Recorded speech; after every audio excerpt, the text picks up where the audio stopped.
figure, j'espère que vous allez bien. Je suis très heureuse de vous retrouver aujourd'hui pour une vidéo spéciale économie responsable.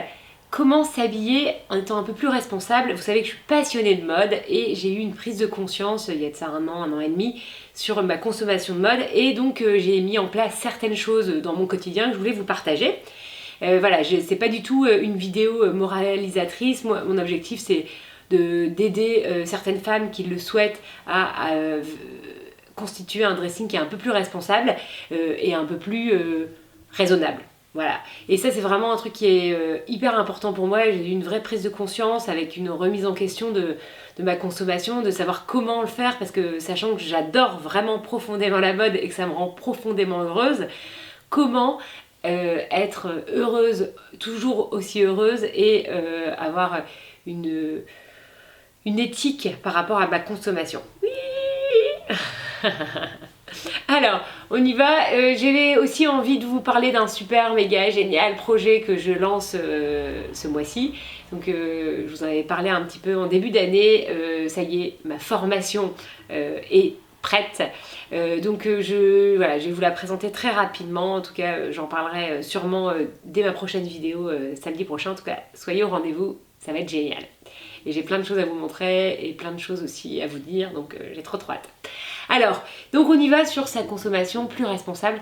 Donc déjà le premier point pour s'habiller de manière plus responsable à mes yeux, en tout cas ce que j'ai réussi à faire le plus facilement, c'est adorer et avoir beaucoup de gratitude vis-à-vis de mes vêtements. Je me suis rendu compte qu'en fait, j'avais des super géniaux vêtements dans mon dressing et qu'en fait j'en avais pas conscience ou en tout cas pas autant que ce que ça m'apportait comme plaisir et bonheur. Et ben voilà, je le dis haut et fort, et ben j'ai des vêtements que j'adore profondément dans mon dressing qui sont soit des pièces que j'ai depuis très longtemps ou un peu plus récentes, mais en tout cas j'ai conscience de la chance que j'ai d'avoir ces pièces dans mon dressing et du coup je les porte avec encore plus de plaisir, je suis contente de les avoir dans mes mains, voilà, ça me procure énormément de plaisir et je pense que déjà c'est un premier point, c'est de se rendre compte en fait de la chance et du bonheur que l'on a d'avoir déjà ces pièces là dans son dressing. Voilà. Gratitude, en tout cas une grosse gratitude vis-à-vis de ces pièces que j'aime profondément. Donc je vous en ai sorti quelques-unes, donc il y a notamment ce truc extrêmement bien présenté, n'est-ce pas? Donc en fait c'est une robe mi-longue que j'ai achetée chez Zara pour mes 35 ans, en Espagne notamment. Et donc c'est une robe avec un fil lurex que j'adore. J'adore la coupe, j'adore la forme, j'adore le lurex, j'adore les paillettes. Voilà, donc ça c'est une pièce que j'adore dans mon dressing et que j'adore porter et que je reporte et que j'ai encore porté pour l'anniversaire d'une amie samedi dernier. Et j'étais trop contente. Voilà.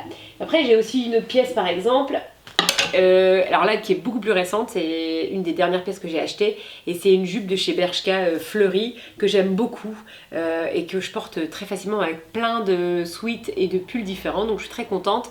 En fait je me rends compte que ça va avec beaucoup de choses et que je l'ai bien choisi, la bonne forme, le bon coloris et c'était une pièce que je cherchais et que j'avais envie d'avoir depuis longtemps. J'ai attendu pour la trouver et maintenant je suis très contente de cette pièce. Bon après j'ai plein d'autres choses à vous montrer que j'adore dans mon dressing, mais je voulais quand même me concentrer sur l'essentiel. Deuxième conseil, c'est avoir conscience de ces fameuses pépites dans son dressing et en fait pour cela c'est important de faire du tri dans son dressing et d'avoir un dressing le plus clair possible, le plus lisible possible. Donc concrètement, qu'est-ce qu'on doit faire? Déjà on doit ranger ses vêtements plein été et été dans des box. Actuellement on n'a pas besoin de voir toutes ces pièces d'été parce qu'en fait elles ne servent à rien sauf à brouiller notre vision claire du dressing.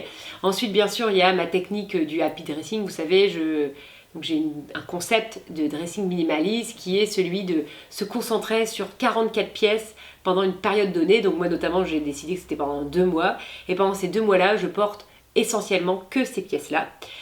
Donc je fais une sélection en début de mois pour les 2 mois à venir sur les pièces que j'ai envie de porter pour cette période et donc je mets de côté tout le reste pour ne pas les voir et surtout pour avoir le plaisir de les retrouver au bout de 2 mois et ça c'est un gros kiff. Pour avoir conscience aussi de ces pépites dans son dressing, l'idée c'est de reconstituer des silhouettes avec ces pièces, donc d'associer de manière différemment ces tops avec d'autres jupes, d'autres pantalons, voilà, sortir de sa zone de confiance, et ça c'est un très bon moyen aussi pour réadorer ces pièces, redécouvrir ces pièces et avoir plaisir à porter ces pièces pendant longtemps. Alors pour s'habiller de manière plus responsable, bien sûr, c'est prendre aussi soin de ces pièces, et ça, maintenant, je passe beaucoup plus de temps à prendre soin de mes pièces qu'à aller faire du shopping. Alors, déjà, le critère numéro 1, c'est quand même de prendre plaisir à prendre soin de ses pièces. Donc voilà, maintenant, je fais plus attention quand je fais mes lessives, je fais plus attention quand je sèche mes vêtements, quand je les plie, quand je les fais repasser, et j'ai conscience que je fais attention aussi à la façon dont je les entrepose dans mon dressing. Donc concrètement, j'utilise les bons cintres, je pends les pièces les plus délicates que j'aime le plus, et je plie les pièces qui ont plutôt objet à être pliées, tels que les t-shirts et les pulls. Donc l'idée aussi pour prendre soin de ces vêtements, c'est de faire des petites réparations si c'est nécessaire. Donc par exemple, pour prendre soin de ces pièces, je fais des réparations, notamment sur certaines pièces, donc pour allonger la durée de vie, notamment donc cette jupe en cuir que j'adore et que je porte beaucoup. Et voilà, régulièrement je refais l'ourlet, d'ailleurs il est fait un peu n'importe comment là. Voilà, et j'ai un problème d'ourlet actuellement, et donc je le fais moi-même pour avoir envie de reporter et de continuer à porter cette jupe. Ensuite, l'idée bien sûr c'est de faire attention à son lavage. Je ne sais pas si vous savez, mais c'est important de bien trier son linge, de mettre les draps, les serviettes d'un côté, le noir d'un autre côté, les couleurs et le blanc. Il faut savoir que les couleurs ont tendance à dégorger quand on met trop chaud, par exemple dans la machine, de la couleur ou du noir, et donc c'est important de mettre des degrés moins importants. Donc moi je suis plutôt à 20-30 pour les couleurs et le noir, et je peux aller jusqu'à 40 pour le blanc. Petit conseil aussi sur le jean. Vous savez, le jean c'est une pièce qu'on adore profondément, mais qui, je trouve, vieillit parfois un peu mal, notamment parce qu'il se délave à force de le laver. Donc déjà le petit conseil c'est de laver vraiment quand c'est nécessaire, quand c'est vraiment très sale, parce que c'est vrai que plus on lave et plus la durée de vie du vêtement sera longue, c'est mathématique. Et donc moi par exemple cette chemise je l'adore, j'adore sa couleur, j'adore sa coupe, j'adore les pressions, voilà, je suis vraiment très fan. Vous savez, j'en ai déjà parlé de cette chemise que j'ai achetée chez Villa, et donc quand je la mets déjà je suis très contente, je me dis j'ai de la chance de la mettre. Et ensuite je la lave à l'envers, et donc les vêtements en jean on les lave à l'envers dans la machine, donc n'hésitez pas à retourner vos pantalons, vos vestes en jean ou vos chemises en jean pour éviter un délavage excessif de vos vêtements. Dernier point sur prendre soin de ses vêtements, l'idée c'est bien sûr de faire attention aux étiquettes de lavage, bien lire ce qui est expliqué, notamment attention tout ce qui est textile délicat. De plus en plus de marques indiquent que les vêtements sont à ne pas laver dans des machines classiques et plutôt au pressing. Il faut savoir que moi je fais du coup pas mal appel au pressing, mais je suis très contente, au moins le vêtement il est impeccable et je suis sûre de ne pas l'abîmer. Et notamment j'ai lu qu'on pouvait surtout pour la première fois faire un lavage plutôt au pressing, et ensuite on peut le faire dans sa machine classique plutôt à froid, ou en tout cas à température très faible. Concernant les taches, bien sûr il faut faire le lavage de la tache immédiatement, c'est quand même le meilleur moyen pour être sûr de la récupérer. Une tache ça ne se frotte pas, mais on tapote pour enlever l'excès de gras ou l'excès de substances inconnues, n'est-ce pas? Surtout quand on a des enfants. Et on lave tout de suite. Donc moi je prends du savon de Marseille, je frotte un petit peu dessus, et je peux aussi mettre un produit un petit peu plus efficace ou abrasif juste avant le lavage si besoin. Et enfin j'ai trouvé quand même une technique que je ne faisais pas du tout auparavant, c'est de reblanchir mon blanc plus régulièrement. Donc concrètement je trempe mes vêtements notamment dans l'eau de Javel. Alors je sais qu'il doit y avoir sûrement du bicarbonate de soude ou quelque chose, percarbonate de soude. J'avoue j'ai jamais fait, mais par contre ça change vraiment les choses, et notamment ce top que j'adore profondément et qui malheureusement à force de le laver devenait un peu gris, et je le trempe je dirais une fois tous les 3-4 mois dans un tout petit peu d'eau de Javel avec de l'eau, et là il redevient magique et blanc. Et franchement j'adore, je suis trop contente. Bon, Si vous avez des conseils à me donner sur des produits moins toxiques pour la planète, ça m'intéresse. Mais vraiment, donc du coup, ce top blanc, je le porte énormément et je le trouve encore très très beau, donc c'est canon. Et accessoirement, je l'ai fait aussi pour mes petites culottes. J'avais des petites culottes blanches qui commençaient à devenir un peu grises. J'envisageais de les jeter. Et je me suis dit, bah tiens, je vais tenter. Et en fait, ça marche très très bien aussi sur la lingerie. Donc voilà, n'hésitez pas si vous avez d'autres produits qui sont un petit peu mieux pour la planète, ça m'intéresse. Conseil suivant, c'est d'acheter plus responsable et notamment en seconde main. Donc on le sait, il y a de plus en plus de possibilités pour acheter de la seconde main.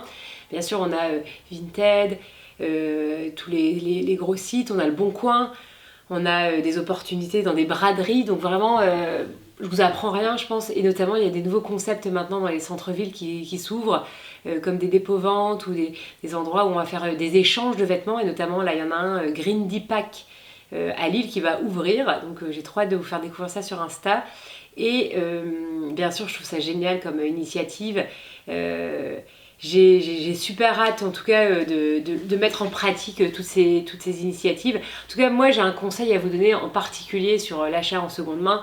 Je trouve ça génial, j'en achète quand même un petit peu. Mais ce que j'essaye de faire toujours, c'est bien connaître la marque et la taille avant d'acheter. Donc concrètement, moi ce qui m'est déjà arrivé, c'est notamment d'acheter cette robe. Donc là c'est une robe qui vient de chez Sandro. Et en fait, je l'avais essayée en boutique l'année où elle était sortie. Donc je pense qu'elle doit dater d'il y a 3 ans, de 3 ans au moins. Et en fait je l'ai achetée donc l'année dernière et je savais qu'elle m'allait bien, je l'aimais déjà bien, je l'avais déjà repérée. Et je trouve que c'est quand même un bon moyen de s'assurer de bien acheter en seconde main. Bien sûr après on a toutes les marques qu'on connaît déjà et on sait qu'elles coupent bien, qu'elles tombent bien, donc ça forcément ça aide. Hein. Et après j'avais par exemple, ça je vous en ai déjà aussi parlé sur Insta Story, mais cette robe qui est magnifique, on voit pas très bien non plus, c'est compliqué hein. Voilà, hop, donc c'est une robe en broderie anglaise rose pâle qui vient de chez Bash, qui est vieille comme qui est hyper vieille. Et en fait donc cette robe j'ai acheté 5 € ou peut-être 8, et je me souviens c'était vraiment pas cher hein. Bon allez, imaginons 8 € sur une braderie sur la côte d'Opale.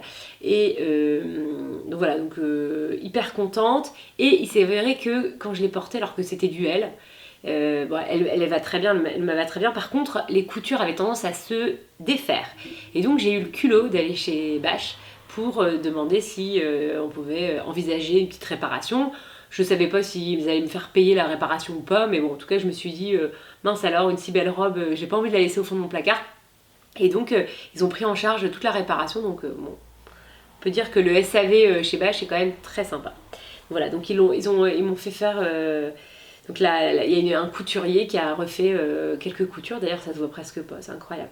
Voilà, et qui a reconstitué donc une partie de la robe, en tout cas qui a consolidé certaines coutures de la robe. Donc dans les suites des très belles initiatives ou alors des marques géniales, notamment donc j'ai eu la chance de découvrir une marque qui s'appelle Trop bien, d'une créatrice lilloise qui fait du upcycling. Donc le principe c'est qu'elle recycle des pièces pour leur donner une nouvelle vie, et notamment donc elle recycle des chemises d'hommes pour en faire des magnifiques tabliers pour enfants. Donc ce sont donc toujours des pièces uniques. Donc elle fait appel à des artisans d'ateliers de réinsertion, notamment à côté de Calais notamment. Et je trouve ça super bien. Et donc mon petit garçon est super mignon, ce tablier qui vient donc de la marque Trop bien. Et franchement je la félicite. Je trouve que c'est des super initiatives. J'avoue je manque un peu de temps au quotidien pour m'intéresser à toutes ces marques, mais je vais m'y intéresser. En tout cas ça c'est un de mes objectifs pour 2020, de détecter ces fameuses marques qui ont une belle démarche et puis qui font des choses qui sont créatives et qui sont dans l'air du temps, que je vous partagerai ici. Bon, et puis mon dernier conseil, c'est toujours continuer à prendre plaisir à faire son shopping, parce que c'est quand même un gros kiff, on est d'accord. Pour cela, ne pas hésiter à faire une liste de vos besoins précis pour aussi acheter plus en conscience avec vraiment ce dont vous avez vraiment besoin. Je lis beaucoup de choses sur internet sur cette importance de se demander est-ce que j'en ai besoin, est-ce que ça va aller avec d'autres choses, est-ce que je vais aimer cette pièce dans la durée, est-ce que c'est une pièce qu'il faut vraiment acheter ou pourquoi pas plutôt emprunter par exemple ou alors échanger notamment. Donc voilà, ça c'est vraiment un point qui me paraît super intéressant de soulever. Et aussi il faut savoir qu'on a parfois tendance à faire du shopping pour compenser certaines situations de stress ou de colère ou de tristesse dans nos vies et qu'en fait il y a d'autres façons d'évacuer que d'acheter. Donc par exemple je conseillerais plutôt de faire du sport ou d'aller voir une copine, de marcher, de prendre l'air. Voilà, et c'est quand même un très bon moyen d'assouvir son besoin d'évacuer certaines tensions ou émotions plutôt que d'acheter une pièce qui sera la énième pièce de son dressing et qui n'apportera pas plus de plaisir et pas plus de style à vos looks. Maintenant, je voudrais vous parler d'initiatives que je trouve géniales ou d'actions que j'aimerais mettre en place prochainement, mais que je ne fais pas encore. Donc voilà, je suis honnête avec vous, je ne fais pas encore ces actions suivantes. Donc premier, j'ai très envie d'étendre mon linge plus régulièrement dehors. Je le fais beaucoup l'été, mais beaucoup moins en ce moment. C'est clair que le temps ne me permet pas toujours, pourtant je sais à quel point c'est précieux de faire sécher son linge à l'extérieur pour la planète et surtout aussi pour avoir un beau linge.